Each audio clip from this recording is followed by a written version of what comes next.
Evening had fallen on the town of Isalu, and the sky hung low with thick clouds, swollen with rain.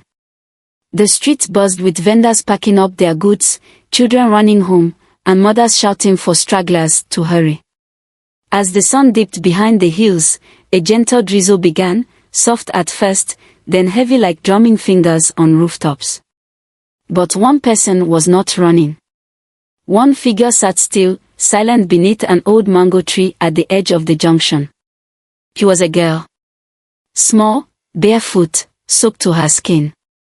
Her clothes clung to her shivering body like wet rags, her arms wrapped tightly around her knees. Her hair was plastered to her face, and her lips trembled, not just from the cold, but from something deeper. Something broken. Her name was Nia, but no one in Isalu knew that yet. Small Blue Diamond, a car too big for the road. Meanwhile, a long, black luxury SUV rolled slowly down the road. The car was sleek, the tires silent. Inside sat Chief Okuta, the most powerful man in Isalu. Okuta had everything. Land. Cars. Businesses. Influence. His name opened doors. His voice silenced arguments. But there was one thing the chief was known for even more than his wealth. His hunger. Not for food. Not even for power. But for young, vulnerable girls. They whispered about him in corners. Mothers warned their daughters. But no one said it aloud. He was too rich, too feared, too untouchable. As he drove past the junction, his headlights caught movement under the tree. A flash of pale skin. A shadow. He squinted. Slowed. Then he saw her. Okuta rolled down his window, the rain tapping gently against the roof of the car. "You there," he called out. The girl didn't move. He frowned and called louder. "I said, you. What are you doing here in the rain?" This time, the girl slowly raised her head. Her face was soft, her eyes large and dark, filled with something that felt like silence itself. She didn't answer right away. Then, in a voice so quiet it was nearly swallowed by the wind, she said, "I have nowhere to go, sir." The chief tilted his head. "No friends. No family." She shook her head. "I came from the village. I was told there would be work here. But..." Her voice trailed off. Okuta's lips curled into a slow, knowing smile. "You're alone then." The rain fell harder, and the girl huddled deeper into herself. "Get in," he said finally. "Before you catch something." The girl hesitated. "Get in," he repeated, his voice firmer. Still she hesitated. Then slowly, she stood. Water squished between her toes as she walked toward the car. Okuta reached over and pushed open the door. She slid into the seat, her thin arms wrapped around herself. The door clicked shut. The trap had been set. Small Blue Diamond, welcome to the mansion. The drive to the mansion was quiet. Okuta tapped the steering wheel with his gold-ringed fingers, casting occasional glances at the girl. "What's your name?" he asked. She didn't answer. "Girl, I asked you a question." "Nia." He smiled. Nice name, he thought. Soft. Easy to remember. The road twisted and turned. Rain splashed against the windows. Outside, Isalu's lights grew fewer as they left the town behind and entered Chief Okuta's estate. The gates to the mansion creaked open, and the car rolled into a grand courtyard paved with stone.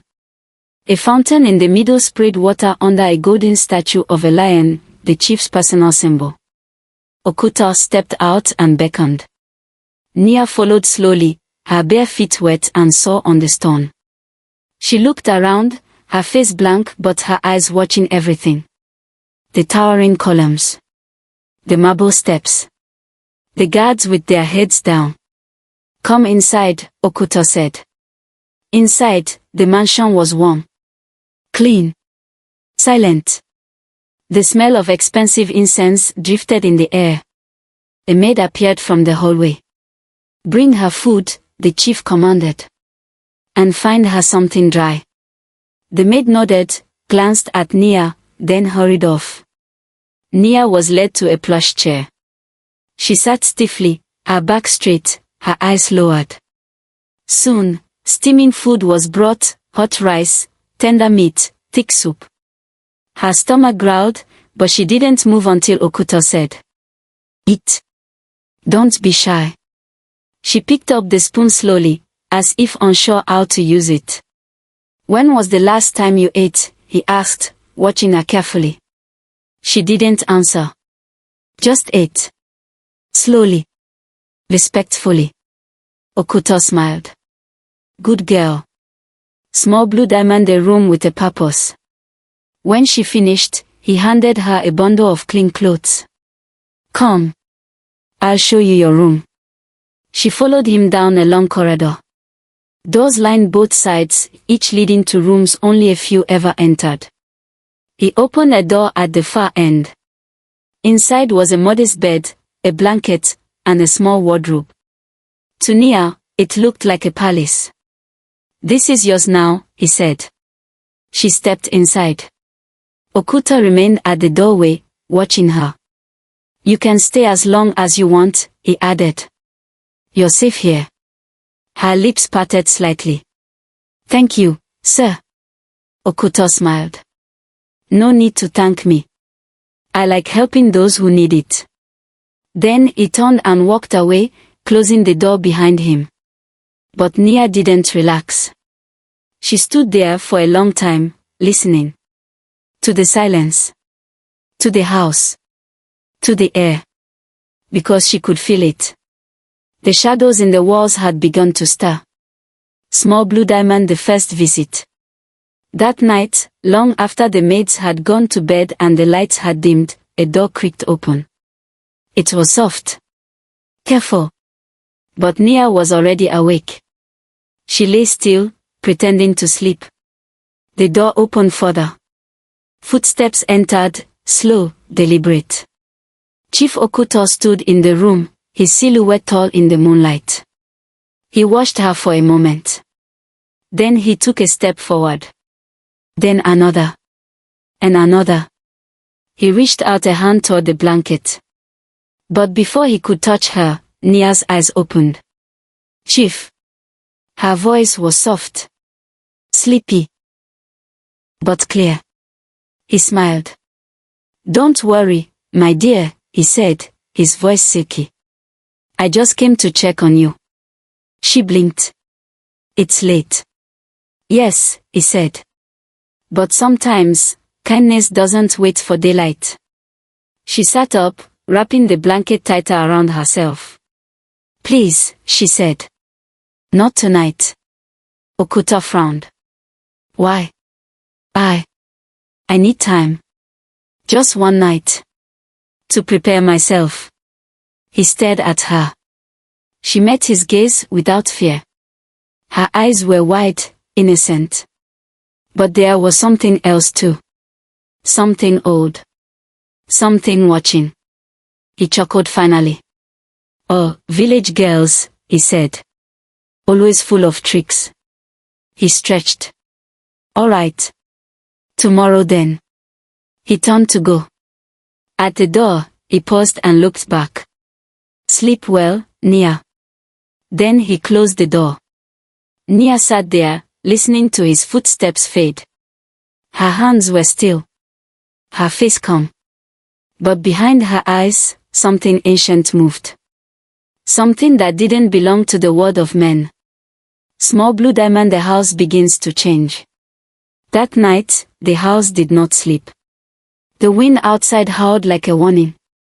A mirror in the hallway cracked from top to bottom with no explanation. One of the guard dogs whimpered and hid under a chair. The air grew heavy. Cold. And still. Nia lay on her bed, her body still as stone. But her eyes glowed faintly in the dark, like twin embers waiting for dawn. Because she wasn't just a girl. She wasn't just helpless. She had come for something. And tomorrow, everything would begin. Days passed, and Nia began to settle into the mansion. She never asked questions. She never complained. She woke early, cleaned the floors, cooked without being asked, and greeted everyone with a gentle good morning and a respectful bow of her head. To the outside world, she was just another girl trying to survive. But to the house knew. It had begun to feel her presence. Small Blue Diamond, the return of Adama. One bright morning, a silver car pulled into the compound, raising a cloud of dust. Out stepped a tall woman dressed in colorful lace, her head wrap tied with perfect precision. Lady Adama, Chief Okuto's wife, had returned from visiting her sick mother in the city. She walked into the house with quiet confidence, her heels clicking against the polished floor. Her eyes scanned every corner, and she noticed things immediately. The air was different. The light didn't feel the same. There was a heaviness, like something was watching from the shadows. And then she saw Nia. The girl stood by the stairwell, holding a broom. Her eyes were cast down, but Adama felt it, a presence that did not match the face. "Who is she?" she asked sharply. Chief Okuto, lounging on the couch, glanced up lazily. "Just a house help," he said. "Picked her up from the road. Poor girl." I felt sorry for her. Adama narrowed her eyes. "Since when do you feel sorry for people?" He shrugged. "I was just being kind." But Adama was not a woman easily fooled. She had lived with the chief too long. She knew his ways. She knew his lies. And something about this girl, something about her quietness, stirred warning bells deep in her spirit. Small Blue Diamond, signs of the unseen. By the end of the week, strange things began happening in the mansion. At first, they were small. The birds that usually nested in the guava tree flew away suddenly one morning, never to return. A full-length mirror in the hallway cracked from top to bottom, no one had touched it. The cook reported having nightmares. In them, she was being chased by something long and cold that hissed like a whisper. Even the guards began sleeping with charms under their pillows. "It's the girl," the maid whispered one evening. "I feel it. She walks like someone who has walked through places we cannot see." "Don't speak such nonsense," the cook warned. "Do you want to lose your job?" But at night, no one went near Nia's room. Small Blue Diamond, the chief's nightmares. Chief Okuto, too, began to suffer. At first, he brushed it off. "Bad dreams," he said. "Probably stress." But they worsened. Every night, just as he began to drift into sleep, he would hear it. HSSSSSSSS. Soft. Close. Like a whisper in the dark. He'd open his eyes and see nothing. But he felt it, cold breath on his neck. A flicker of movement just beyond the edge of his bed. A shape crawling beneath the covers that vanished when he blinked. One night, he dreamt of a river. In it floated the body of a girl with lifeless eyes. Beside her, a snake coiled slowly, its golden eyes burning with fury. When he woke, his bedsheets were soaked with sweat. Still, he said nothing. He was too proud. Too powerful to be afraid of a dream. Small Blue Diamond, Nia, the perfect maid. During the day, Nia was the picture of humility. She swept. She served food.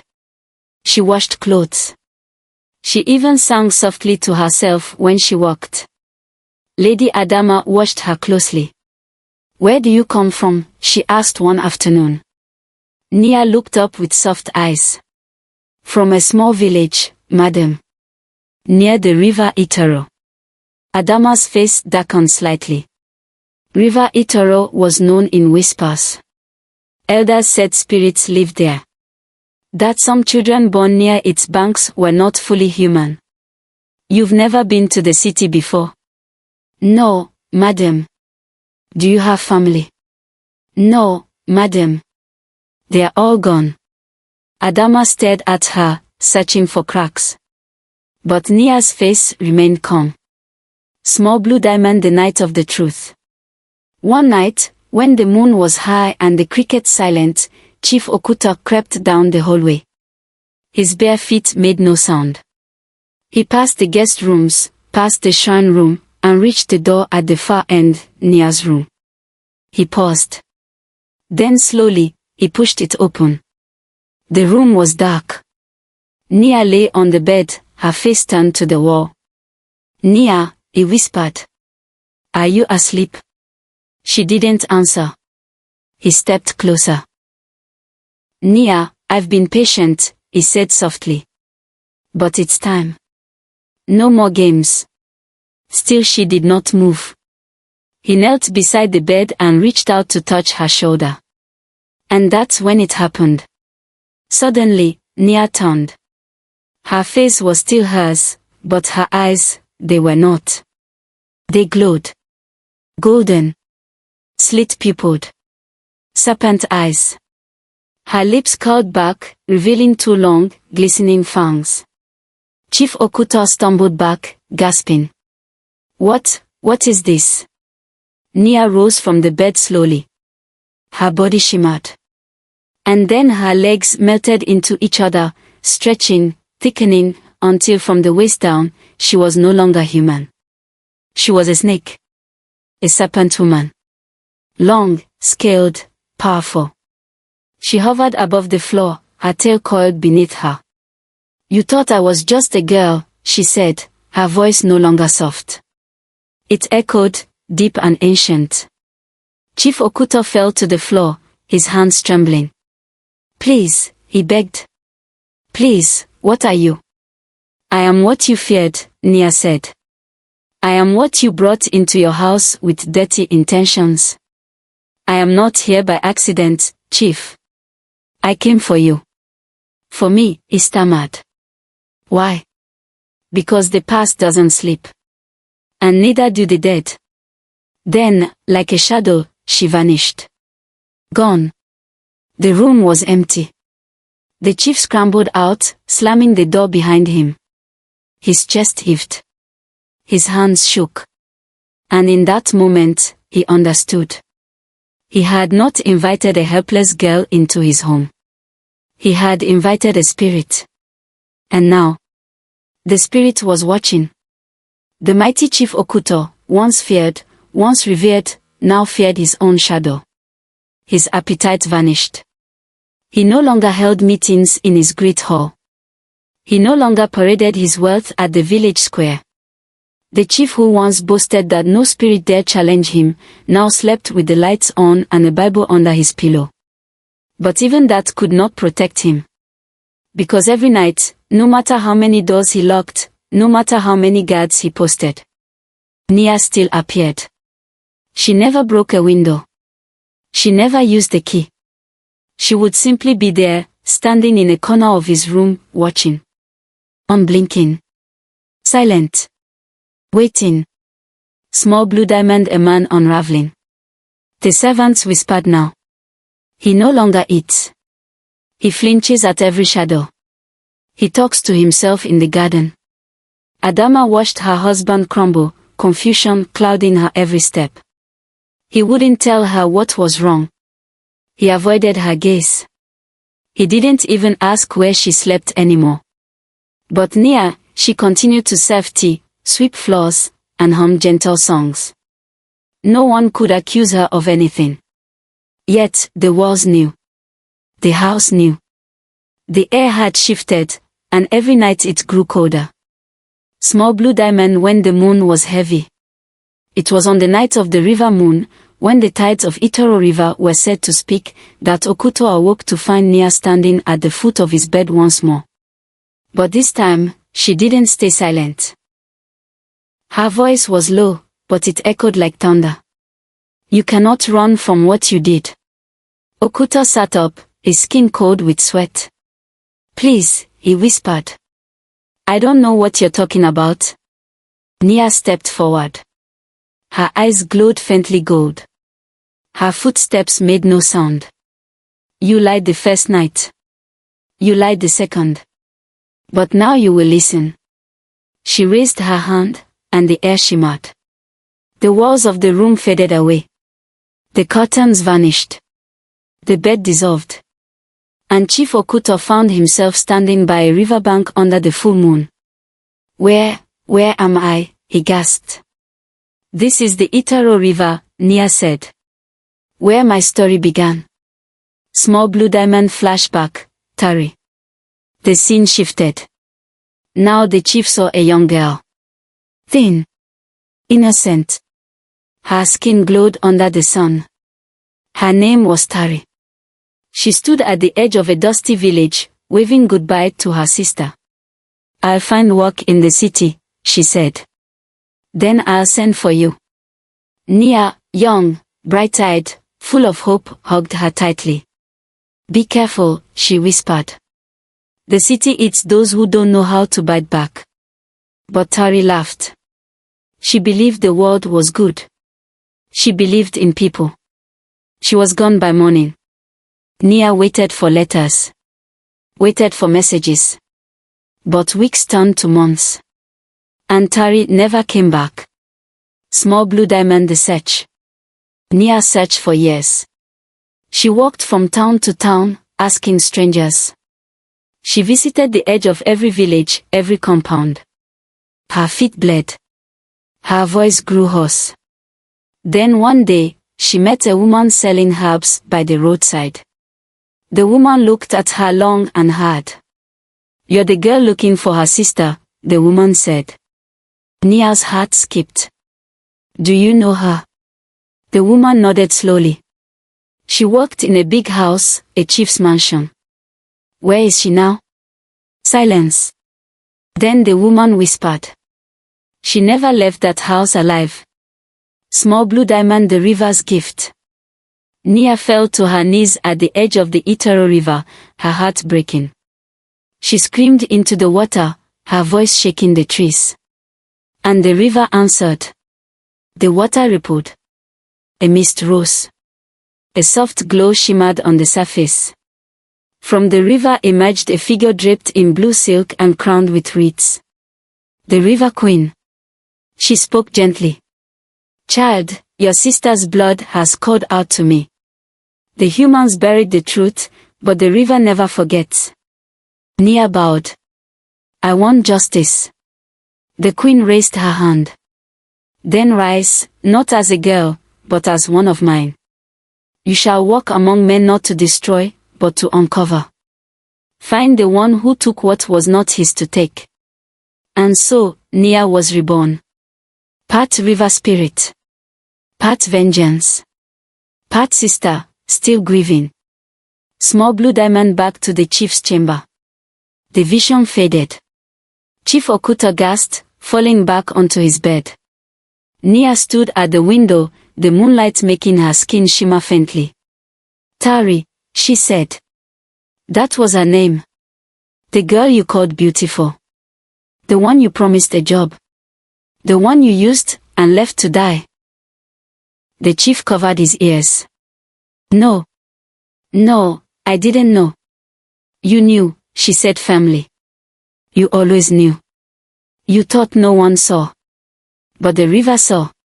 I saw. He crawled to his knees. Please, please, I'm sorry. You're sorry because I came back, Nia whispered. Not because you regret what you did.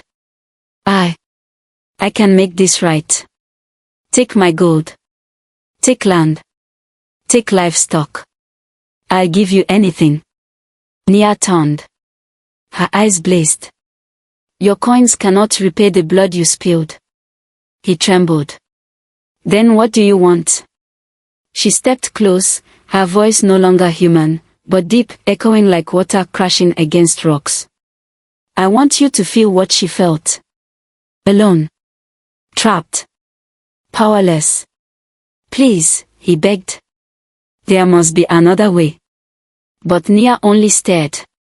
You are no longer the hunter, Chief Okuto. You are the prey. Then she vanished once more. Small Blue Diamond, the snake in the compound. The next morning, the house awoke to screams. A gardener claimed to see a giant snake slither across the courtyard and disappear into the walls. The maids refused to go near Nia's room. Even the guard dog wouldn't stop barking at the door. Adama demanded answers. But Okuta stayed locked in his chamber. He could no longer hide. The spirits had entered his house. Small Blue Diamond, the town begins to whisper. By week's end, the people of Aisalu began to notice. Chief Okuto no longer came to the palace. His once vibrant face was now pale, tired. His hands trembled. He flinched at small sounds. Rumors began to fly. They say he brought something into his home. Something that walks like a girl. But isn't a girl at all. Small Blue Diamond, a warning in the dark. That night, as the moon rose again, Okuto woke to find Nia standing in his mirror. Not in front of it, inside it. She stared out at him from the glass. Time is running out, she whispered. What do you want from me? He cried. Justice, she replied. And then the mirror shattered. Madness in the mansion. People had started noticing things. Chief Okuto, once bold and boastful, now walked like a man being haunted by shadows. He avoided his reflection. He jumped at sudden noises. He muttered to himself, sometimes in full conversation, but no one else was in the room. One day, his driver watched him arguing with a mirror in the hallway. Another night, the guards heard him weeping at the shrine, begging for protection. Something was wrong. And the village felt it. The chief has gone mad, one woman whispered at the market. No, said another, he's cursed. I heard it's a snake woman. A spirit he brought into his own house. Hush, an elder said. Do you want your tongue to rot? Spirits hear everything. Small Blue Diamond, when riches began to rot. Then the second wave of fear came. Okuto's wealth began to vanish. His lands, once green and fertile, were struck by sudden blight. The maize withered before the harvest. The cows began dying without reason. 2 of his shops mysteriously burned down, though no fire had been seen. A precious gold statue in his private hall cracked down the middle overnight. Even his bank accounts glitched. Payments froze. Business partners backed out. Contracts collapsed. The village priest came one evening and sprinkled holy water around the compound, muttering prayers. But the air only grew heavier. Even money, it seemed, was afraid to stay. Small Blue Diamond, Adama's suspicion. In the center of it all, Lady Adama watched. She was no fool. Her husband was sleeping, their fortune crumbling, and the only new variable in their lives was one. Nia. The quiet girl who moved like smoke and never raised her voice. One evening, as the sun fell behind the hills, Adama stood in the hallway watching Nia dust the shrine room. Nia, she said, arms crossed. Come here. The girl obeyed. Who are you? Adama asked. I'm just a girl trying to serve, madam. Don't lie to me. Something is wrong in this house. Since you arrived, everything has changed. Nia tilted her head, smiling gently. Truth always changes everything, madam. Adama's eyes narrowed. What truth? Nia's eyes glowed for a moment. Your husband is not the man you think he is. Small Blue Diamond, the transformation. Adama stepped back. What are you saying? Nia took a deep breath, then raised her hand. And before Adama's eyes, her form shimmered like heat rising off hot stone. Her skin rippled. Her legs began to coil. Her eyes turned gold with slit pupils.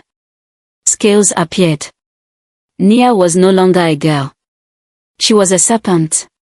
A snake woman. Adama stumbled back, screaming. Jesus! What are you? Nia spoke, her voice low and ancient. I am the justice the river promised. I am the voice of the girl your husband destroyed. He must confess. The spirits are watching. Small blue diamond the village gathers. By the next morning, word had spread beyond the compound walls. The chief's maid is not human. The snake woman has spoken. A secret is about to be revealed. Fear filled every corner of Isalu. The village elders gathered at the town square beneath the Iroko tree, the same tree where judgments had been passed for generations. The head elder, Baba Yori, a man whose beard had turned snow white, sat with his staff of wisdom in hand. He called for Chief Okuta. He called for Nia. And the entire village came to watch. Small blue diamond the dance of truth. As the sun climbed high, a strange wind swept through the square. Dust swirled. Leaves scattered. Birds fled from the trees. Then she came. Nia slithered into the square, not walking, but sliding, half woman, half snake, her scaly body shining like polished stone. Her hair flowed like black silk. Her golden eyes scanned the crowd. The people gasped. Mothers clutched their children. Some dropped to their knees. Screams echoed across the square. It's true. A spirit. Save us. But Baba Yori raised his staff. Enough. Silence fell like a stone. Let her speak, the elder commanded. Let truth be heard. If this is a matter of justice, then let the spirits bear witness. Small blue diamond the confession. Chief Okuta was dragged forward by his own guards. He looked like a ghost of the man he once was. His eyes were sunken. His clothes hung loose.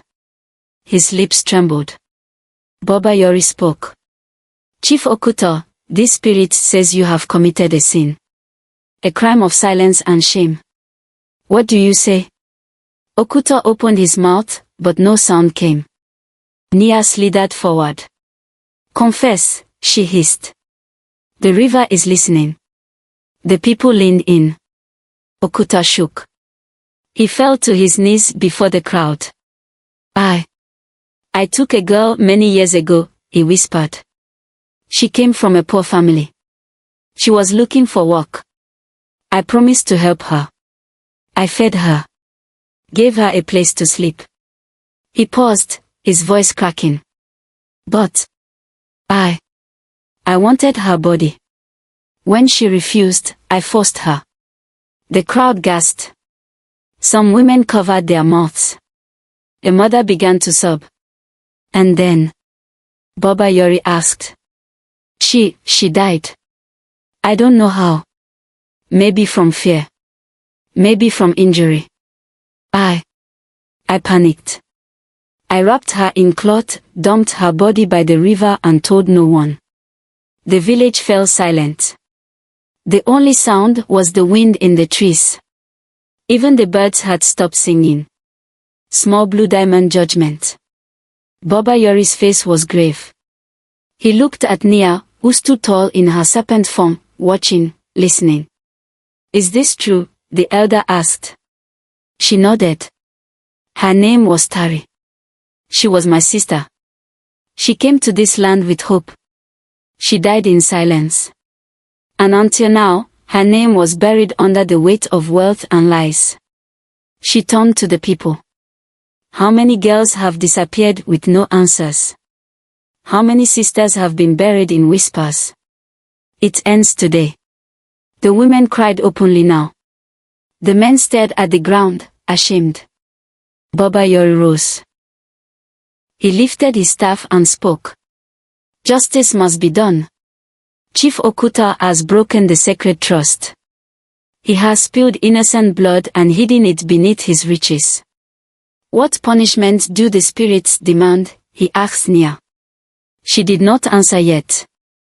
Her eyes glowed like fire beneath the sun. She turned to Okuta. Your life is mine now. But the river teaches us that mercy is not weakness.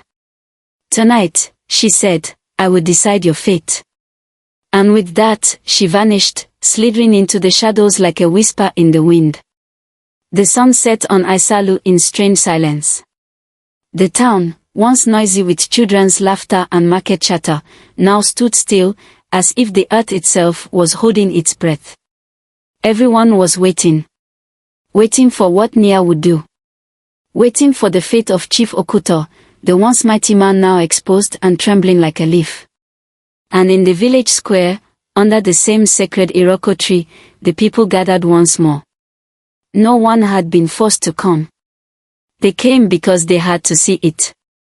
They came because they needed to witness justice. Small Blue Diamond, a spirit before a man. The wind picked up as dusk began to fall. Then she came. Nia. No longer hiding. No longer wearing the face of a girl. She stood in her true form, half woman, half serpent. Her skin shimmered like moonlit river water. Her hair blew in the wind though the air was still. Her golden eyes glowed with quiet fury. She stood tall, coiled, powerful. Before her, Chief Okuto knelt, his hands bound with red cloth, his eyes swollen from tears, his mouth too dry to beg again. The people made space. No one moved. No one spoke. Even the birds remained silent. Small Blue Diamond, the final accusation. Nia raised her voice, not loud, but filled with the weight of the river. You took a life that did not belong to you. She paused. The wind circled her. You lured my sister with promises. You silenced her with fear. You buried her in shame. She turned to the crowd. And for years, you let him walk among you, rich and honored, while she lay forgotten. Women wept. Old men lowered their heads. Children clutched their mothers. Nia faced the chief again. Now yours must be given. She raised her arms. The sky darkened. Thunder rumbled. The wind howled through the square, lifting dust and leaves into a wild dance. Okuta shut his eyes, trembling. He didn't scream. He didn't beg. He knew. Small Blue Diamond, a voice breaks through. But before the strike could fall, a voice pierced the storm. Please. Mercy. It was Adama. She rushed forward, tears streaming, falling to her knees beside her husband, not out of love, but out of something deeper. Out of fear for what such a death would mean, for the land, for the children watching, for the soul of their people. Not for him, she cried. But for the innocent eyes that now see this. For the balance of the village. For the children who will carry this tale in their hearts. The wind paused. Nia looked at her, still poised, still ready. A heavy silence fell. Small Blue Diamond, the choice. Then, slowly, Nia lowered her arms. The clouds parted slightly, revealing a sliver of moonlight. She looked at Adama, and then at the people, some still kneeling, some frozen. I will not spill blood tonight, she said at last. Her voice was soft. And yet it carried like thunder. But I will take what he values most. She turned to Chief Okuto. Her eyes no longer burned with fire, but with something colder. From this day forward, you will live, not as a chief, not as a man of honor, not as one who commands. You will serve. You will be forgotten. You will be powerless. You will sweep the homes you once owned. Fetch water for the children whose mothers you hurt. You will be the dust beneath the sandals of those you once ruled. A ripple went through the crowd. Nia stepped back. And your voice will carry no power. You will speak, but no one will listen. You will beg, but no one will answer. Small Blue Diamond, the vanishing. Thunder roared again, louder now, closer. A crack of lightning lit the square, and when the flash faded, Nia was gone. Vanished into thin air. A hush spread like a blanket. Then, rain. Soft at first. Then heavy. pouring down over the village for the first time in months. The cracked ground drank it greedily. Crops bowed as if in gratitude. The people raised their eyes and opened their arms. The River Queen had spoken. Justice had been served. Small Blue Diamond. The years that followed. Time passed in Isalu. And Chief Okoto. He lived. He did not die. But he was not the same. He no longer wore gold. He no longer rode in fine cars. He no longer sat in palaces. Instead, he swept compounds. He scrubbed pots in silence. He fetched firewood for strangers. And when he spoke, people turned away. Even his old friends. Even his own guards. Children pointed and whispered. That's the man the snake girl cursed. Small Blue Diamond. The tale that lived on. Nia was never seen again. Some say she returned to the river Itaro. Some say she walks the world, seeking other wrongs to make right. But her name became legend. Around fires, elders told the tale. To teach their sons, do not mistake silence for weakness. To teach their daughters, you are not forgotten. Even the river knows your name. And when the rains would return late in the season, mothers would smile and say, "Oh, Nia must be near." Endero the lesson. The tale ends with a saying carved into a wooden drum in Baba Yori's hut. Those who forget mercy will beg for it too late. The end of the story.